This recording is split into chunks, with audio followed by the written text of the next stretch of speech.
In a fire station in Livermore, California, one light bulb hangs from the ceiling. It is small, 4 watts, barely brighter than a candle. It has been burning since 1901, not replaced, not restored. The same bulb, the same filament. It has outlived 2 world wars. It has outlived the company that built it. It has outlived every person who was in the room when it was switched on. Meanwhile, the bulb in your hallway lasted about a year, maybe less. You threw it away and thought nothing of it. So here is a question almost nobody asks out loud. If we could build a bulb in 1901 that still works today, why can't we build one that survives a decade now? We can. We decided not to. And unlike most conspiracy theories, this one has a date, a place, a signed agreement, and a list of names. December 23rd, 1924, Geneva, Switzerland. Winter. A closed room. No press. No public record for decades. Around the table sat the largest electrical companies on Earth. Osram from Germany. Philips from the Netherlands. General Electric from the United States through an international subsidiary. Companies from Britain, from France, from Hungary. Together they controlled almost every light bulb sold on the planet.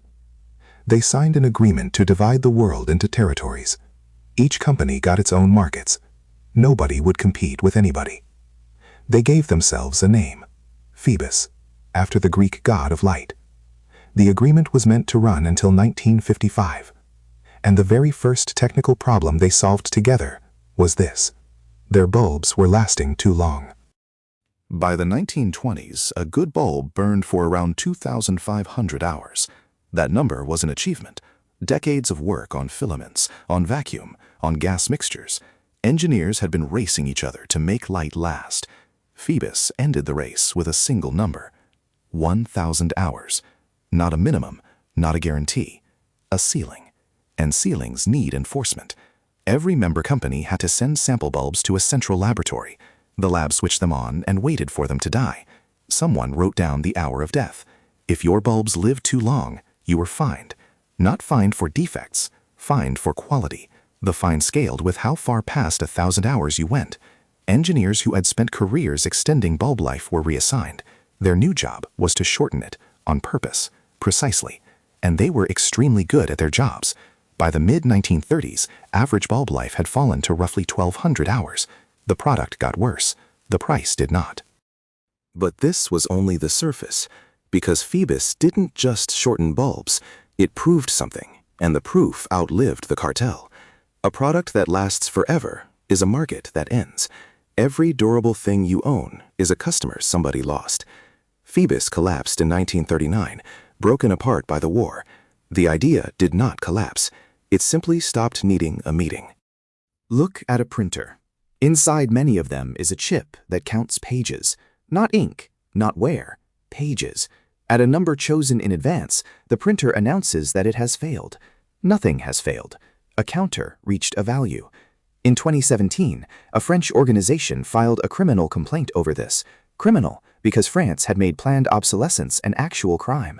Up to 2 years in prison, 300,000 euros. Almost no one has been convicted. Now look at the object in your hand.